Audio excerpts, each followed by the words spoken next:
Hello. These are the lightning talks, part 2. What is a lightning talk? What is this? Okay, this is a website for the first talk. What is a lightning talk? A lightning talk is a talk for 5 minutes that has some nice idea that will enlighten you, that will inspire you. So we will have 7 of these talks. They were all announced. There was a form where people could announce them. And I ask you to really say within these 5 minutes. And without further ado, we just start. One information, questions and comments will be after all talks. Okay, so after all the talks are done, then we have a general comment session to just like keep the rhythm a bit going. Otherwise, it would disrupt too much, I think. Good. So the first talk is how to find other polyglots in your town, make new friends, and maybe earn some money doing it. By Olivia.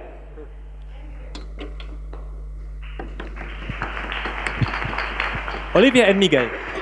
Thank you. Hello, everybody. So I'll just take off the cities for a minute so you can see what the name of this is. So I was very isolated in Wellington in New Zealand. Couldn't find anybody to speak French, Italian, Spanish, Portuguese, and Croatian with at the same time. And I tried really hard. I started a multilingual meetup. And I had 8 people, and they all spoke different languages, and they all sat around this table in a fluorescent lit room looking at me expectantly, and it was very uncomfortable silence. And I thought, I hate this, I want to go home. But I'd organized it. That was the last time I ever did that. And then I was putting heaps of stuff out, languagey stuff on Facebook, and Facebook told me about this. And I clicked on the link, and I found this incredible thing, which is this language exchange, which is very, very cool. So it's got heaps of people going to it in all the cities that it runs in because it's a cool thing to do. And when I saw the video, there's this video of it in Buenos Aires. The concept behind this, a guy invented it. His name's Benji. He's English. He was living in Buenos Aires. He couldn't figure out how to get out of the expat bubble. He kept hanging out with English speakers. And then he invented the system of putting stickers on. So you put them in order from your native to the weakest language, like which ones you're learning are at the bottom. And then you basically walk around this bar mingling. And there's 3 rules. One is stand up to talk, sit down for private conversation, and invite someone standing alone into a conversation so that it's always friendly and welcoming. And that concept of stand up to talk is the key thing that makes it so successful, because you never, like I'd been to other language exchanges with heaps of people, with like a Spanish language exchange in Brisbane I went to had 50 people, but we were all sitting at tables and I got sick of the person sitting next to me after a while, and I really wanted to talk to that guy over there, but I couldn't figure out, I was like, okay, I need to go to the toilet or something, and then you have to get your chair out, and then you kind of pretend to go to the toilet, and then you go and try and talk to that person, so it just didn't work. And this event, the stand up to talk idea, is brilliant. You literally, everyone who arrives is pretty nervous the first time. I went to it in Melbourne to test it out, and I got there, I put my stickers on representing my languages. So you put flag stickers on representing language. And I was just freaking out. And my sister like shoved me towards a group of people with French stickers. And I went, oh, bonjour.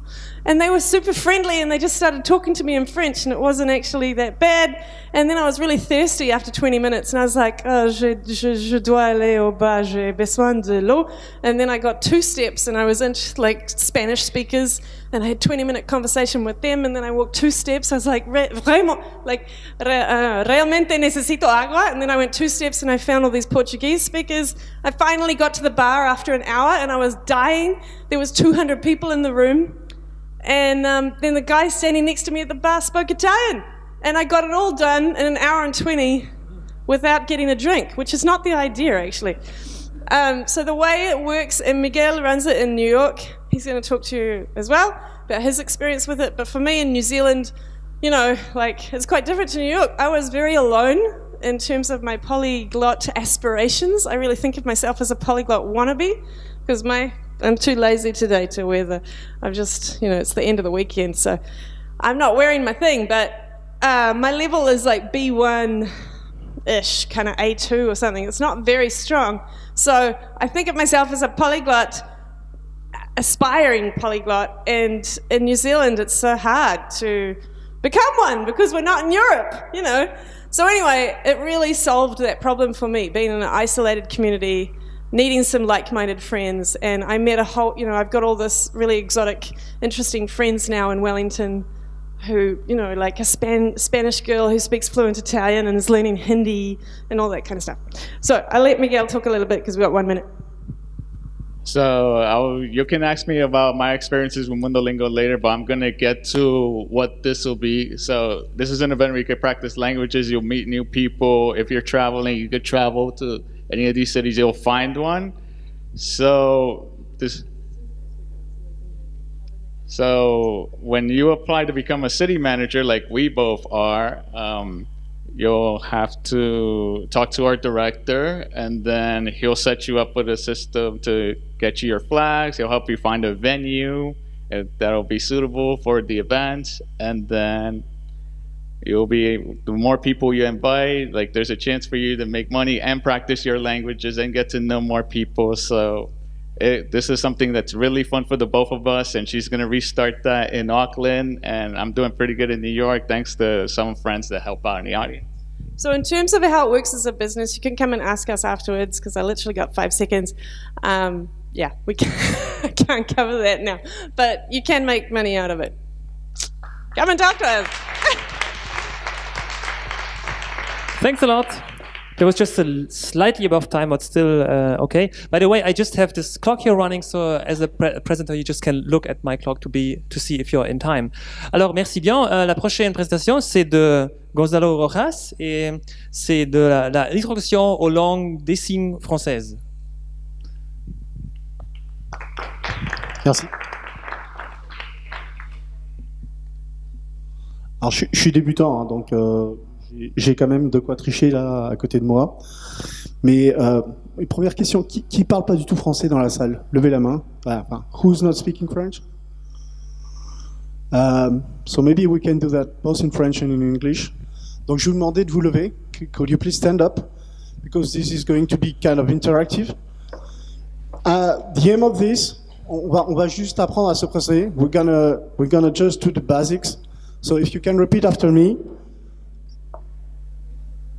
So this is hello, bonjour.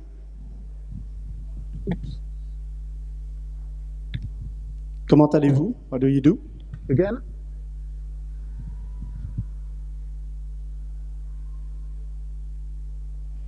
My first name is, and then starts the fun. This is letter A, letter B, letter C, letter D, E, F, G, H, E, G,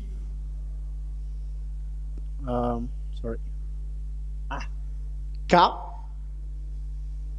L, M, N, M, N, O, P, Q,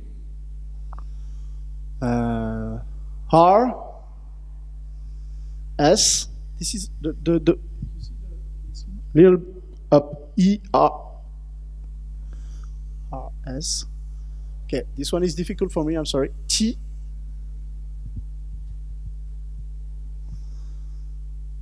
U, V, W, X,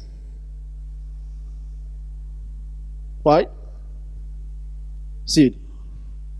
So now I want you to look your neighbor and tell him, hi, how do you do? My name is. Let's give a try. So again, I repeat during this moment. Hi. And then again, the alphabet. A, B, C, D, E, F, G, H, E, G, K, sorry, K, L, M N O P Q R S T U V W X Y Z. So I'm just gonna telling you my name.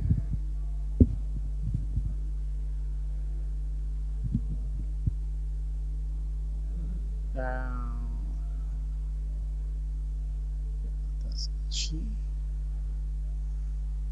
O.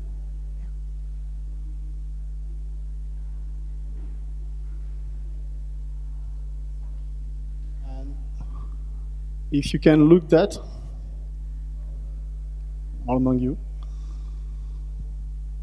So this is very a speed talk, but if you want, we can practice after because I have this paper.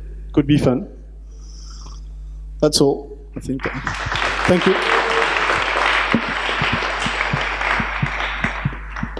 Merci beaucoup, Gonzalo. Und das nächste Thema ist ein deutsches oder ein slawisches Thema. Es ist von Michael Oberseiter und es geht um Dialekte, German and Slavic dialects in Central Europe. Will you speak in English oder in English? Okay, wird es nicht auf Österreichisch oder Bayerisch tun, aber... Okay, I speak in English to you, to more people understand me. On the first map, you see the distribution of Slavic dialects in Central Europe. Especially interesting is between Polish and Czech, there was former German speaking, and here we have a mixed dialect. And also on the Czech side, at the main border between the main groups, Moravian and Czech and Bohemian, there have been 3 German language islands. And now we go to the German side. And here you see that here are the main groups. It's a historic map. Lower German, High German, Upper German, and you see that the westernmost points of the Slavic speaking hit the German side on the main borders of the dialect group. And now I give you 30 seconds to think.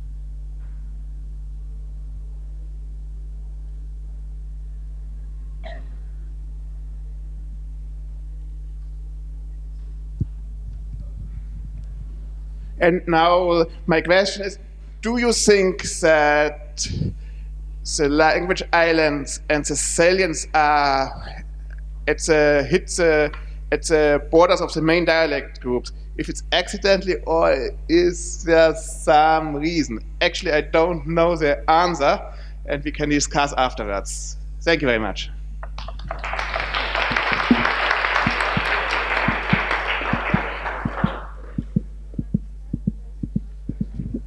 Спасибо большое, Мишка. Мишка всегда очень большая, очень быстрый. Так, спасибо. А сейчас будет, я не знаю, еще или на русском, или на английском, Марьяна Лисовская. Будешь говорить английский или русский? По-английски, хорошо. Так, спасибо большое для тебя. Кебинтов. Да. Окей, хорошо, спасибо. Можете открыть просто первую эту картинку? Все, вот это пусть будет, не надо переключать, не надо. Well, hi everyone.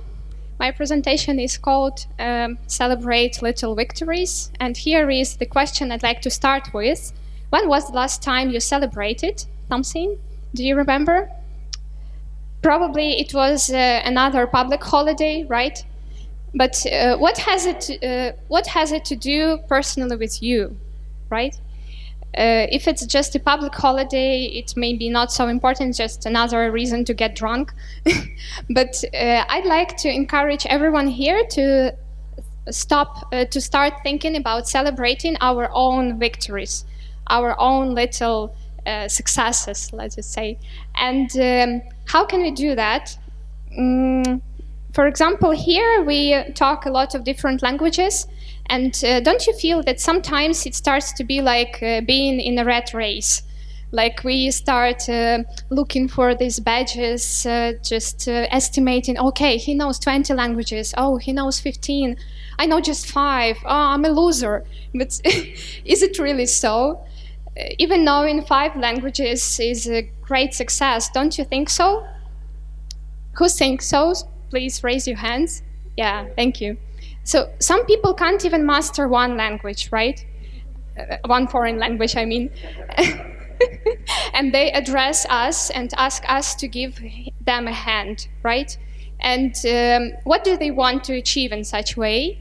For example, when they hire a language tutor, do they want to find someone who will just correct them 77 times per minute? Do you really think so?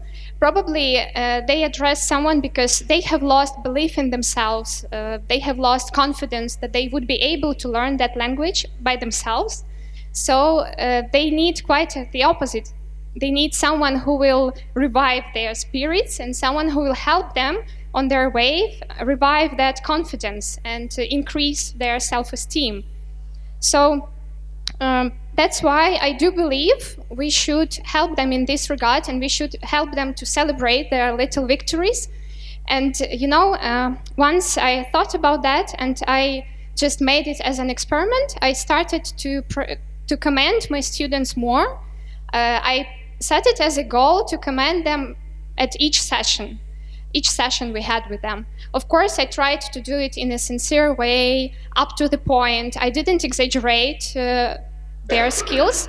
I just said, okay, Ola, you know, let's celebrate that you have finally mastered how to use the present perfect. Well done. So I'll send you a link to a very cool video as a reward. Or Christina, you know, I really liked the recording you made telling me another story. It was so great. You were more fluent than before. So I'll share with you a great book. I'll send it to you later. And you know what happened after that? It was interesting that they just flourished. They started to be more confident. They started to believe in themselves more. And I really liked that experiment. And now I continue doing that and continue commending them, try to do that at each of my sessions. Because when we are in that race, it's so easy just to focus on goals we'd like to achieve. We set, for example, 50 or 100 goals per year, and we are just in this race trying to achieve all of them, but we forget to celebrate, right? We forget to celebrate these little things. And then another way to praise them, or maybe to increase their self-esteem, could be encouraging them to use an app that is called a 5-minute journal.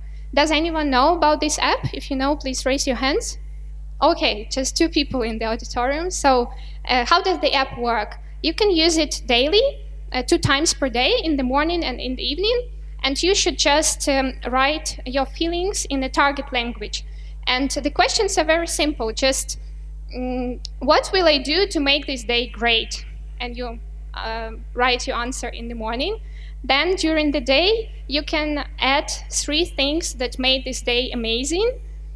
Then you can also add some affirmations. For example, I am energetic, I am motivated, and so on. And then you can also add, what will I do, or what could have I made better.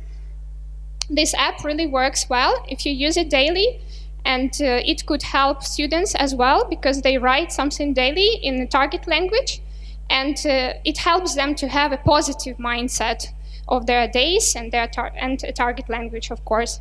Then you may also ask, how do you reward yourself? So I could tell you more after this session. And now I just want you to remember that success is a series of small wins. Success is a series of small wins. Thank you.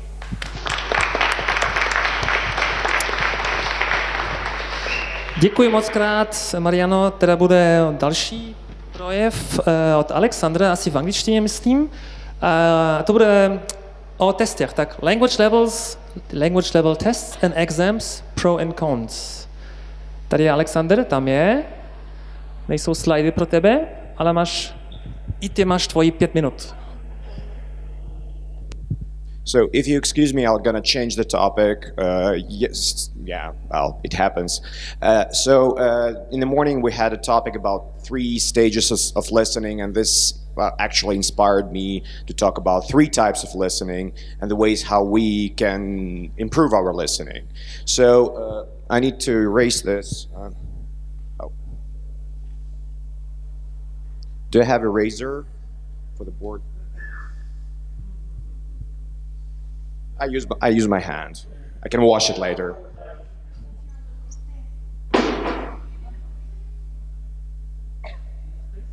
Yeah, I don't need much space.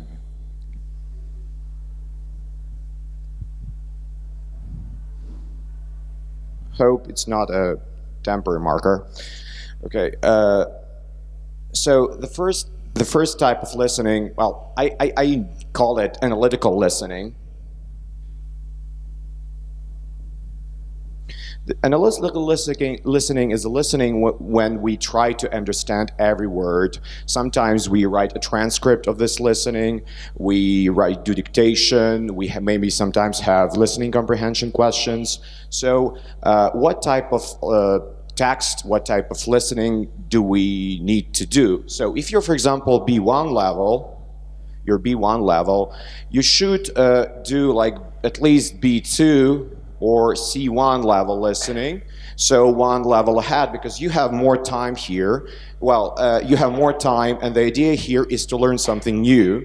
So for this reason, I recommend like B2, C1. You should do this when you are full of energy, because this is a really energy-consuming activity. The second type of listening, let's call it active listening, and you're familiar with this. This is what we do every day. For example, when we listen and we enjoy, we're not trying to understand every word. When we do like here, we don't have any listening comprehension. We can do this when we walk somewhere, when we run on a treadmill, when we do shopping, and well, if you're B1, you can do B1, and if this type of listening, you don't do a lot because this is energy consuming.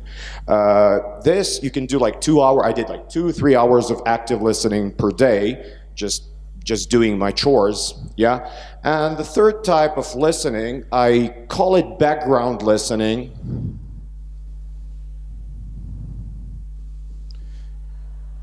The background listening, it means that we hear something, but we are not actually listening to it. For example, we're doing a project on the computer, we're preparing the presentation for the Polyglot gathering, and you have some listening.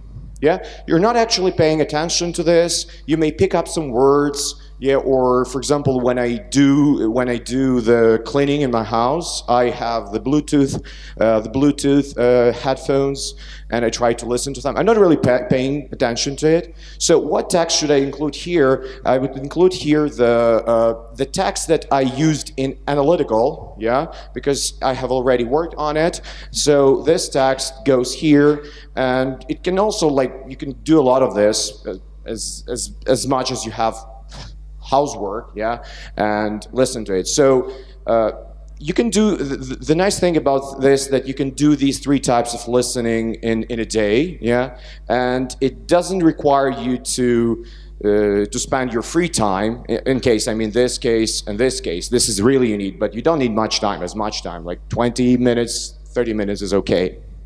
Well, this is pretty much. Thank you.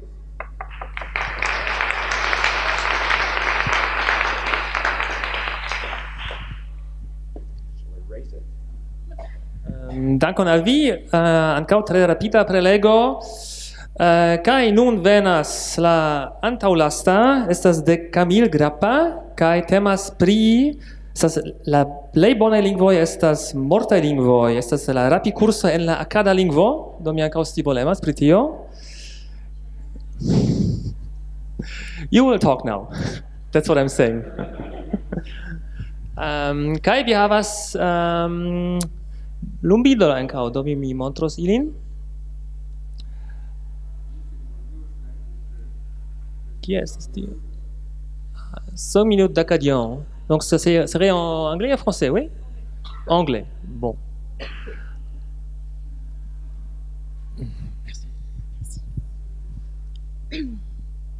So, hello everyone. I will talk about a dead language, Akkadian. So, obviously, in 5 minutes, it's quite difficult to actually give a course on it. So, I'll just try to explain the basics of it. It's a Semitic language which was strongly influenced by Sumerian, a linguistic isolate that is a bit older than Akkadian. And Akkadian was actually the main language spoken during 5 millennia in Mesopotamia. So here you have you have Mesopotamia, which means in, does anyone do ancient Greek? So, between the rivers. So, it's from, it's around the Tiger and the Euphrates, I don't know. And it's, you can extend it to Turkey, Lebanon, Israel, to Iran, and even Pakistan. And so the term Akkadian comes from a specific kingdom that I traced in blue here, which first ruler, Sargon, was a very aggressive king, and he dominated Mesopotamia from, the Akkadian kingdom dominated Mesopotamia from the 14th century to the 12th century BC. To maintain power and organize this huge empire, Sargon came up with the idea of using one official language to make the administration easier. And so Akkadian was still used until the first millennium AD, until the 3rd century. Not as a spoken language, but as a, I don't have time to be very specific, sorry. To explain how it works, here are a few texts. You'll find it on engraved stones, buildings, as decoration, and on foundation bricks, which is what you have in the middle, and then on foundation nails. And so sometimes it's very clear to read, and it's more what is on the buildings. And on tables, it will be used for administration purposes, and it can be very, everybody has its own way of writing, and it's not always very clean. We mostly know this language through those administrative tablets and religious documents. The alphabet used for it is a cuneiform script that is not totally adapted, since it was first created for Sumerian. Akkadian has more inflection than Sumerian, and I don't want to talk about something that I don't know at all, but I read somewhere that it was comparable to how the Chinese script is used for Japanese.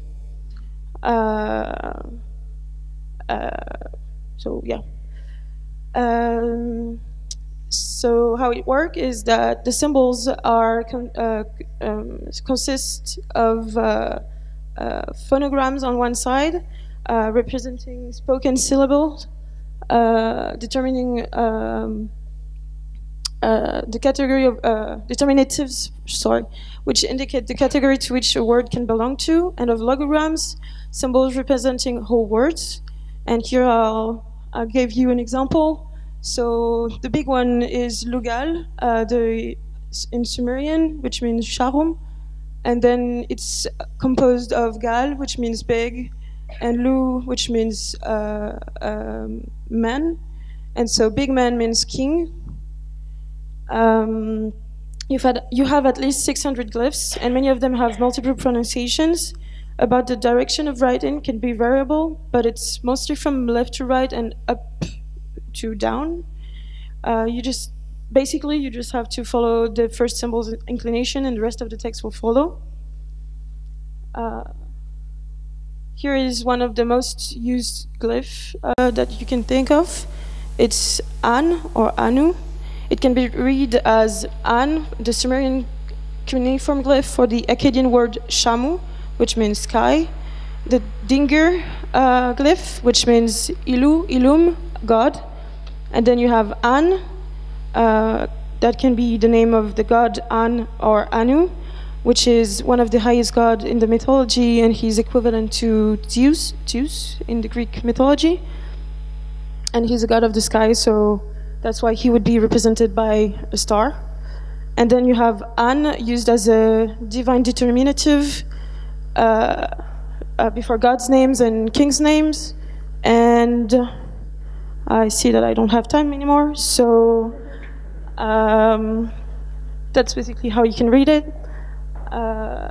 And then here you just have a small, well, the break that I showed you before would be, I have no idea how it's pronounced, but if I translate it, so the divine determinative on the king's name, Urnamu, Lugal king, Urikima, which means king of the city of Ur, Lu e Dinana, which means Lu man, the man of the house of Nana, the god Nana.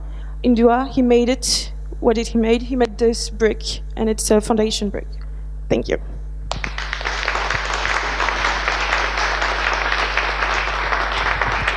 Dankjewel Camille. Dankjewel. En nu komt de laatste presentatie van Wout, Wout in het Nederlands. En hij praat om mindmapping grammar. Thank you. Well, let's just jump right in. Mind mapping grammar, or using mind mapping for when you're learning languages. What's mind mapping? Mind mapping is a visual way to write down or notulate information, and instead of having a wall of text, you can quickly find what you're looking for.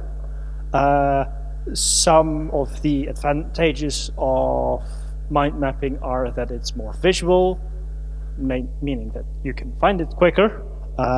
It gives you a clear view of what you're looking for, so it's not a big chaos.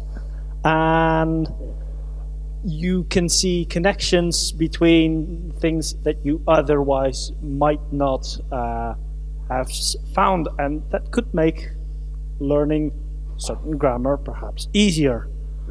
Now, mind mapping is not a solution to it all, because everything's got its limitations, and grammar has a lot of rules. So yeah, there might be some limitations, but yeah. A solution could be to break it up into pieces and categories. So yeah, something special for pronunciation, A1, A2, on a different one, and so on. And yeah, oh wow, I'm going faster than I thought. And yeah, as the final message, because I myself don't have any experience with mind mapping, sorry, but I really want to see if it can be used for learning languages and making it easier to yeah, write down grammar or remembering grammar. Like if you can put a certain amount of grammar on a page and you're walking through the town and you forgot that one grammar point when you're talking, and you look for a second and then you get it right. Who knows, maybe. So I encourage you all to give it a try. Experiment a little and let me know if it works. Thank you.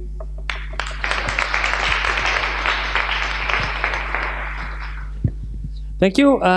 So you all were, or many of you were pretty quick. This means we have some question time. Is there any remarks or comments for any of the talks that we had? Any question? No? Give you maybe, I see some. Well, it's not really a question, but I'm a fan of mind maps and I use them extensively. And it's true that for grammar, this is the way I teach my kids to remember the conjugation, Latin conjugation, Spanish conjugation, using a lot of colors and putting the past in one color, the future in another color. And it really helps them to visualize because it's much closer to the way the brain is functioning. So yes, it's a great tool. Thank you. Any more? Person who wants to say something? There is someone. Yeah, about the first talk. What was the name of the app or the website that was presented? Olivia. She's live. Mundolingvo. Mundolingvo. Okay, thank you very much. I just asked. Yeah, it's just what I. Okay, so for all, the website's name is mundolingvo.org. Good. I mean, I don't want to force you, so until when I reach this step, you can think for a question. Yes, I see one. Oh, very good. Well, then maybe start with them. Can you see them? About Mondolingo, can I start one in my city? How much work is involved? Is Olivia still here? Well, yeah, it would be nice if you can help me. It's also Mondolingo. How many people come to the events in New York and in Auckland? Okay. And there's one that just says, is it possible to still give a talk if we haven't signed up yet? Okay. We'll need to pass. There's... Do you know the answers, or you... Okay.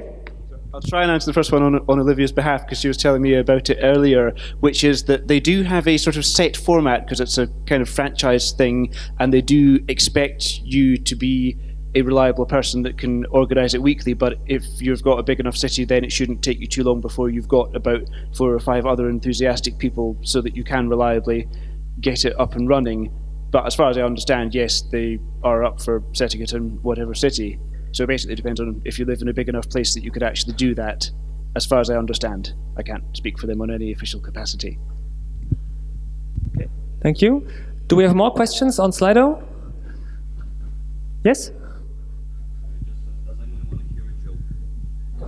Does anyone want to hear a joke? No, we can tell jokes later, I think. Okay, then that's it.